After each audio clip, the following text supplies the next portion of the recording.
1718년 3월 9일 새벽, 창의궁 안채에서 한 여인이 마지막 숨을 거두었어요. 49세, 조선 최고 품계의 후궁, 숙빈 최 씨였죠. 그런데 이상한 점이 있었어요. 그녀의 임종을 지킨 아들 연인군은 제대로 된 상례조차 치를 수 없었어요. 왕자였지만 서자였고 어머니는 후궁이었기 때문이에요. 하지만 이 이야기의 핵심은 그녀의 죽음이 아니에요. 사라진 30년, 그녀가 무수리에서 숙빈까지 오른 그 시간이죠. 공식 기록은 간단해요. 1670년 태어나 궁녀가 되었고 1693년 숙종의 승은을 받았으며 1694년 영조를 낳았어요. 끝. 그런데 이 단순한 기록 사이사이 22줄로 된 실록 속에 담기지 못한 빈칸들이 있어요. 대체 무슨 일이 있었을까요? 조선 500년 역사에서 무수리가 왕의 어머니가 된 경우는 단 한 번도 없었어요. 아니, 있을 수조차 없는 일이었죠. 그런데 최 씨는 해냈어요. 더 이상한 건 그 과정에서 너무 많은 사람이 죽었다는 거예요. 장희빈, 인현왕후, 그리고 이름조차 남지 않은 수많은 궁녀들. 왜 하필 최 씨만 살아남았을까요? 오늘은 그 빈칸을 따라가며 공식 기록이 지운 장면들을 복원해 볼 거예요. 그리고 마지막에는 영조가 평생 감추려 했던 한 가지 진실까지 닿아 볼게요. 1670년 겨울, 서울 세종로 뒷골목 움막에서 한 여자아이가 태어났어요. 아버지는 최요원, 하급 관리였지만 그마저도 족보의 이름을 제대로 올리지 못할 정도로 미천한 집안이었어요. 어머니는 남양홍 씨, 역시 가난한 양반 출신이었죠. 그 집은 초라했어요. 벽은 얇았고 겨울이면 바람이 새어 들어왔어요. 하루 한 끼도 제대로 먹기 어려운 형편. 최 씨가 태어났을 때 아무도 이 아이에게 특별한 운명이 기다리고 있다고 생각하지 못했어요. 그런데 최 씨가 7살 되던 해 부모가 모두 세상을 떠났어요. 어떻게 죽었는지는 기록에 없어요. 다만 하루아침에 고아가 된 7살 아이만 남았죠. 이상하게도 그날만 기록이 짧아요. 갈 곳을 잃은 최 씨를 데려간 건 궁궐의 상궁들이었어요. 무수리로 키우기 위해서였죠. 부모 없는 아이들을 선호했어요. 외부와의 연결고리가 없어야 궁궐에만 충성하는 인재로 기를 수 있었기 때문이에요. 무수리, 궁궐 최하층 일꾼이에요. 궁녀들이 쓰는 새순물을 나르고 방을 청소하고 빨래를 하고 음식을 나르는 일을 했어요. 손은 언제나 찬물에 젖어 거칠었고 등은 무거운 짐을 지느라 굽었죠. 최 씨는 그렇게 궁궐로 들어갔어요. 7살에. 그리고 그날 밤 기록이 멈춘 지점에서 한 가지 이상한 소문이 돌기 시작했다고 해요. 어린 최 씨가 처음 궁궐에 들어오던 날 대왕대비 조대비가 꿈을 꾸었다는 소문이에요. 꿈에 황룡 한 마리가 하늘에서 내려와 궁궐 한 구석을 감쌌다는 내용이었죠. 물론 야사일 뿐이에요. 하지만 이 이야기가 오랫동안 전해져 내려온다는 건 그만큼 최 씨의 등장이 이례적이었다는 뜻이기도 하죠. 여기서부터는 우리가 알던 이야기가 아니었어요. 7살 최 씨가 처음 배운 건 일하는 법이 아니었어요. 침묵하는 법이었죠. 궁궐 깊숙한 곳, 햇빛이 제대로 들지 않는 후미진 방에서 그녀의 하루가 시작되었어요. 새벽 4시, 아직 어둠이 가시지 않은 시간에 일어나야 했죠. 찬물에 얼굴을 씻고 궁녀들이 쓸 새순물을 길어 날라야 했어요. 물통은 무거웠어요. 어린아이 팔에는 너무 무거웠죠. 하지만 엎지르면 매를 맞았어요. 그래서 최 씨는 이를 악물고 물통을 날랐어요. 하루에 수십 번. 손바닥에는 물집이 잡혔고 그 물집이 터져 피가 났어요. 하지만 아무도 신경 쓰지 않았죠. 무수리는 사람 취급을 받지 못했어요. 궁녀들은 무수리를 부를 때 이름 대신 야라고 불렀어요. 저 애, 그 애. 무수리에게 이름은 필요 없었죠. 밥은 늘 모자랐어요. 하루 두 끼, 그것도 궁녀들이 남긴 찬밥을 먹어야 했어요. 잠자리는 춥고 좁았죠. 여러 명의 무수리가 한 방에서 잤고 겨울이면 추위에 떨며 잠들어야 했어요. 그런데 최 씨에게는 남다른 점이 있었어요. 총명했죠.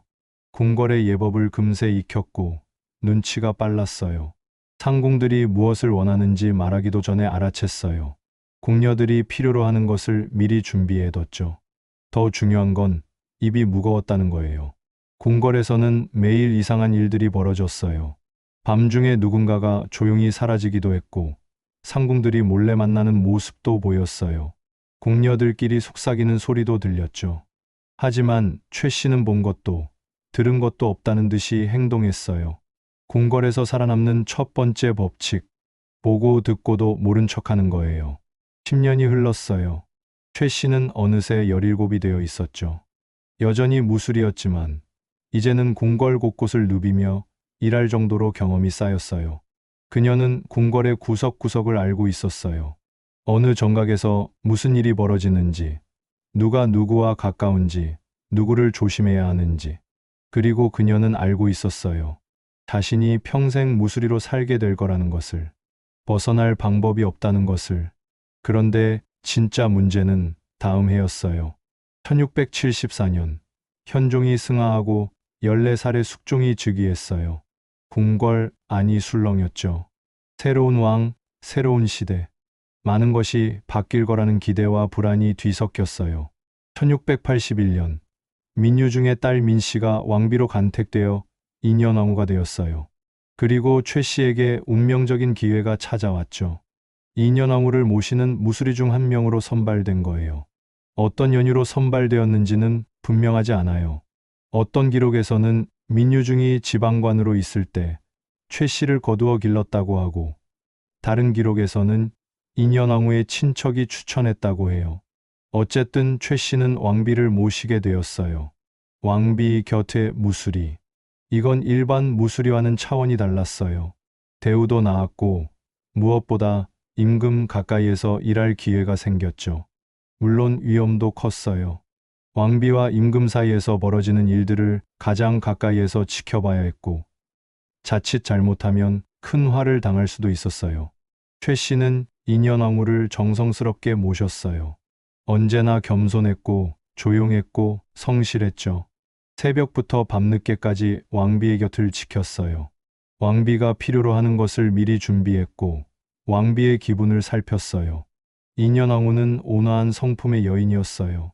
무수리들에게도 함부로 대하지 않았죠. 최 씨의 성실함을 알아보고 신뢰했어요.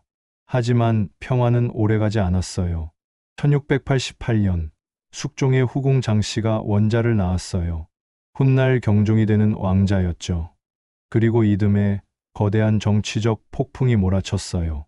기사왕국. 남인들이 인현왕후를 모함하여 폐비로 만들고 장씨를 새로운 왕비로 옹립했어요. 인현왕후는 폐서인이 되어 궁궐에서 쫓겨났죠. 최 씨는 선택의 기로에 섰어요. 인현왕후를 따라 궁궐을 나갈 것인가, 아니면 궁궐에 남을 것인가. 그녀는 남았어요. 어떤 이유에서인지 누군가가 그녀를 보호했어요. 아마도 그녀의 총명함을 알아본 사람이 있었을 거예요. 하지만 이제 그녀의 처지는 더욱 위태로워졌죠. 폐비를 모셨던 무수리, 그 낙인이 찍힌 거예요. 기록은 여기서 끊겼지만 소문은 멈추지 않았어요. 새로운 중전이 된 장희빈은 인현왕후와 관련된 사람들을 가만두지 않았어요. 최 씨도 그 대상이었죠. 장희빈은 최 씨를 구박했어요. 더 힘든 일을 시켰고 트집을 잡아 매질했어요. 무수리 시절보다 더한 고통이었죠. 이미 20살이 넘은 최 씨에게 어린 무수리들이나 하는 허드레시를 시켰어요. 무거운 물통을 나르게 하고 추운 겨울에 찬물로 빨래를 하게 했어요. 최 씨의 손은 더욱 거칠어졌어요. 물에 불어터진 손, 추위에 갈라진 손. 피가 나도 일을 멈출 수 없었죠. 그런데 최 씨는 한 번도 불평하지 않았어요. 이를 악물고 참았어요. 표정 하나 바꾸지 않았죠. 궁궐에서 배운 것, 침묵, 인내, 생존, 다른 선택이 없었어요. 궁궐을 나간다고 해서 갈 곳이 있는 것도 아니었어요. 친정이 있는 것도 아니었죠. 오직 궁궐에서 살아남는 것만이 그녀에게 주어진 길이었어요. 그 시간이 얼마나 지났을까요? 1년, 2년, 3년. 최 씨는 그저 하루하루를 견뎌냈어요. 그러던 어느 늦은 밤이었어요. 최 씨는 혼자 작은 정각에서 촛불을 켜고 무언가에 간절히 기도하고 있었어요. 무엇을 기도했을까요? 죽은 부모님을 그리워하며 빌었을 거예요.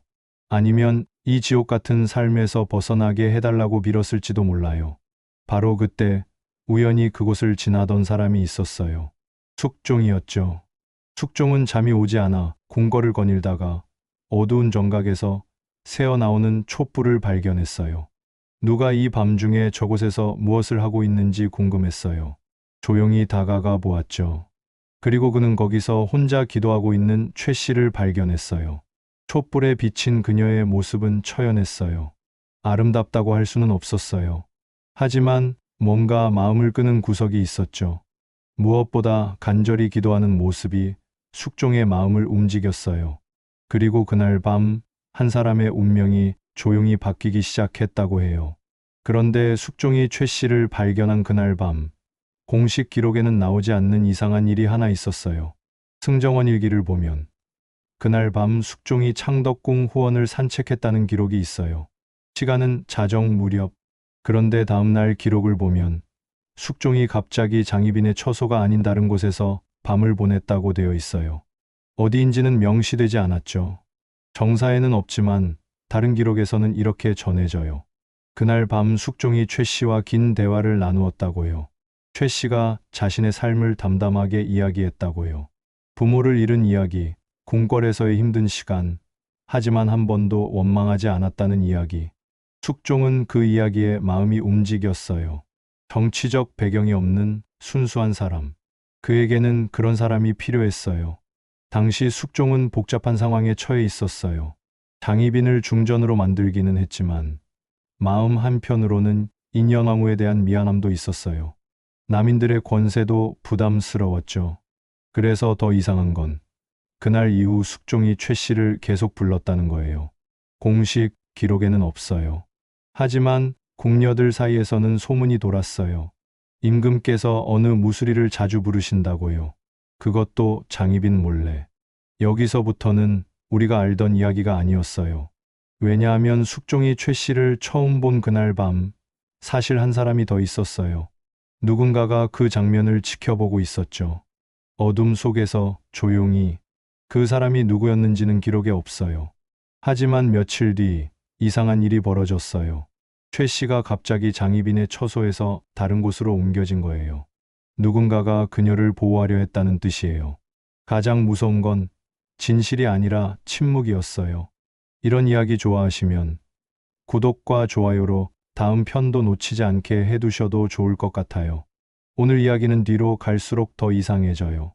숙종은 최 씨를 불렀어요. 처음에는 대화를 나누기 위해서였죠. 최 씨는 비록 무수리 신분이었지만 궁궐에서 오랫동안 자라며 나름의 식견을 갖추고 있었어요. 무엇보다 그녀는 조심스러웠어요. 결코 주제넘은 말을 하지 않았죠. 임금이 물으면 대답했고 묻지 않으면 침묵했어요. 그 절제력이 숙종에게는 편안함을 줬어요. 며칠이 지나고 몇 주가 지났어요. 숙종은 계속해서 최 씨를 불렀어요. 밤이 깊은 시간 아무도 모르게. 그리고 1693년 결정적인 순간이 찾아왔어요. 숙종이 최 씨에게 승은을 내린 거예요. 무수리가 임금의 승은을 받는다는 것. 해가 서쪽에서 뜨는 일만큼이나 드문 일이었어요. 아니, 조선 역사상 전무후무한 일이었죠. 궁궐은 발칵 뒤집혔어요. 특히 장희빈은 분노했죠. 하지만 더 놀라운 일이 기다리고 있었어요. 최 씨가 임신을 한 거예요. 숙종은 즉시 최 씨를 수건으로 봉했어요. 무수리에서 하루아침에 종사품 수건이 된 거죠. 조선 역사상 이처럼 급격한 신분 상승을 이룬 여인은 없었어요. 그해 10월 최 씨는 첫 아들 영수를 낳았어요. 하지만 기쁨은 잠시였어요. 영수는 태어난 지 2달 만에 세상을 떠났죠. 최 씨의 슬픔은 이루 말할 수 없었어요. 그토록 간절히 기다렸던 첫 아들을 잃은 거예요. 그런데 무서운 소문이 돌기 시작했어요. 장희빈이 최 씨를 해치려 했다는 소문이었죠. 마침내 결정적인 순간이 찾아왔어요. 야사에 따르면 이런 일이 있었다고 전해져요. 최 씨가 임신했다는 소식을 들은 장희빈은 크게 분노했어요. 자신의 지위를 위협할 수 있는 새로운 후궁이 아들을 낳는다는 것을 도저히 용납할 수 없었죠. 장희빈은 측근들을 시켜 최 씨를 불러들였어요. 그리고 최 씨를 항아리에 거꾸로 집어넣고 매질을 했다고 해요. 임신한 몸으로 그런 고통을 당한 최 씨는 거의 죽음 직전까지 갔죠. 바로 그때 숙종이 이상한 꿈을 꾸었어요. 꿈에서 황룡 한 마리가 나타나 눈물을 흘리며 호소했다고 해요. 지금 내가 죽어가고 있으니 어서 와서 날 좀 살려달라고요. 깜짝 놀란 숙종은 뭔가 이상함을 느끼고 최 씨의 안부를 알아보라고 했어요. 그제야 최 씨가 장희빈에게 붙들려 고문을 당하고 있다는 사실이 밝혀졌죠. 숙종은 즉시 달려가 최 씨를 구했어요. 만약 조금만 더 늦었다면 최 씨와 뱃속의 아이 모두 죽었을 거라고 해요. 물론 이는 야사일 뿐이에요. 실제로 이런 일이 있었는지는 확실하지 않아요. 하지만 이 이야기가 오랫동안 전해져 내려온다는 건 당시 최 씨가 장희빈으로부터 얼마나 심한 견제와 위협을 받았는지를 보여줘요. 어쨌든 최 씨는 무사히 첫 아들을 낳았어요. 비록 그 아이를 곧 잃었지만 숙종의 총애는 계속되었죠. 그리고 1년 후 더 큰 변화가 일어났어요. 그런데 진짜 문제는 다음 해였어요. 1694년 갑술왕국이 일어났어요. 인현왕후가 복이 되고 장희빈이 다시 후궁으로 강등되었죠. 이때 최 씨에게 새로운 기회가 찾아왔어요. 바로 그해 9월 최 씨는 두 번째 아들을 낳았어요.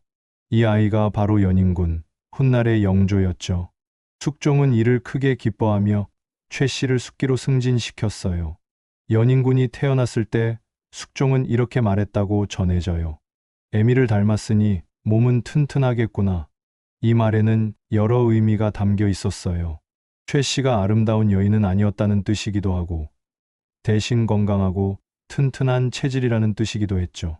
실제로 영조는 어머니를 닮아 83세까지 장수하며 조선 역사상 가장 오래 산 임금이 되었어요. 조선에서는 평균 수명이 45세였다는 기록을 보면 상당히 장수한 임금이 맞습니다. 1695년 최 씨는 셋째 아들까지 낳았지만 이 아이도 어린 나이에 세상을 떠났어요. 결국 최 씨의 자식 중에서는 연인군만이 살아남았죠. 하지만 그것만으로도 충분했어요. 최 씨는 왕자의 어머니가 된 거예요. 숙종은 최 씨에게 계속해서 은혜를 베풀었어요. 1699년에는 수기로, 1701년에는 숙빈으로 승진시켰어요. 종일품, 무수리에서 시작해 조선에서 가장 높은 후궁 품계에 오른 거죠. 이는 조선 역사상 전무후무한 일이었어요. 하지만 최 씨의 진가는 단순히 승은을 받고 왕자를 낳은 것에만 있지 않았어요. 그녀는 뛰어난 정치적 감각을 발휘했죠. 그리고 그날 밤 누군가가 조용히 움직이기 시작했다고 전해져요. 최 씨는 무수리 출신으로 아무런 정치적 배경이 없었어요. 그래서 자신과 아들의 안전을 위해 세력을 구축해야 했죠. 그녀가 선택한 것은 서인, 특히 노론과의 연대였어요. 장희빈이 남인과 결탁했던 것과는 정반대의 선택이었죠. 이는 매우 영리한 판단이었어요. 당시 서인들은 장희빈을 몰아내고 인현왕후를 복위시키려고 애쓰고 있었어요. 최 씨는 바로 그들의 든든한 지원군이 될 수 있었죠. 최 씨는 1694년 갑술왕국 때 결정적인 역할을 했어요. 남인들이 정변을 준비하고 있다는 정보를 입수한 그녀는 밤에 숙종을 찾아가 눈물을 흘리며 이를 고발했다고 전해져요. 이른바 베갯머리 송사였죠. 전하, 남인들이 불순한 움직임을 보이고 있다고 최 씨가 말했다고 해요. 그들이 전하를 해치려 하고 있다고요. 최 씨의 눈물 섞인 호소에 숙종은 크게 놀랐어요. 그리고 즉시 남인들을 조사하도록 명했죠. 그 결과 남인들의 정변 계획이 드러났고 이들은 일망타진되었어요. 대신 서인들이 다시 집권하게 되었고 인현왕후가 복이 되었죠. 이 사건으로 최 씨는 서인들의 든든한 후원자가 되었어요. 그리고 그녀의 아들 연인군도 서인들의 보호를 받게 되었죠. 이는 훗날 연인군이 왕위에 오르는데 결정적인 도움이 되었어요. 최 씨는 이후에도 정치적 감각을 발휘했어요. 1701년 장희빈이 인현왕후를 저주했다는 혐의로 사사될 때도 최 씨가 결정적인 증언을 했어요. 그녀는 장희빈이 취선당 서쪽에 몰래 신당을 차려놓고 인현왕후를 저주했다고 고발했다고 전해져요. 신이 직접 보았다고 최 씨가 말했다고 해요. 장 씨가 비복들과 함께 부적을 태우며 중전 마마를 저주하는 것을 보았다고요. 이 고발로 장희빈은 결국 죽음에 이르렀고 최 씨의 정적은 완전히 사라졌어요. 이제 숙종의 후궁 중에서 최 씨의 지위는 확고해졌죠. 기록은 여기서 끊겼지만 소문은 멈추지 않았어요. 최 씨의 삶이 순탄하기만 했던 건 아니에요. 아무리 숙종의 총애를 받고 높은 지위에 올랐다 해도 그녀의 출신은 바뀔 수 없었어요. 궁궐 안에서는 여전히 그녀를 무술이 출신이라고 뒤에서 수군거렸죠. 특히 그녀의 아들 연인군이 자라면서 이 문제는 더욱 심각해졌어요. 연인군은 똑똑하고 의젓한 왕자였지만 어머니의 출신 때문에 다른 왕자들과는 다른 취급을 받았어요. 경종의 어머니는 비록 폐비가 되었지만 원래 중전이었던 장희빈이었어요. 반면 연인군의 어머니는 무술이 출신이었죠. 이런 차별은 연인군의 마음에 깊은 상처를 남겼어요. 그는 어머니를 사랑했지만 동시에 어머니의 출신을 부끄러워하기도 했어요. 최 씨는 아들의 이런 마음을 누구보다 잘 알고 있었어요. 그래서 그녀는 더욱 조심스럽게 행동했죠. 절대로 주제넘은 행동을 하지 않았고 언제나 겸손했어요. 그녀는 자신의 존재 자체가 아들에게 부담이 될 수 있다는 것을 알고 있었어요. 1711년 연인군이 출합할 때가 되자 숙종은 최 씨의 이연궁을 환수하고 그녀를 연인군의 집으로 보냈어요. 이제 최 씨는 아들의 집에서 살게 된 거죠. 이는 그녀에게 복잡한 감정을 줬을 거예요. 한편으로는 아들과 함께 살 수 있어서 기뻤지만 다른 한편으로는 자신이 아들에게 짐이 되고 있다는 생각도 들었을 거예요.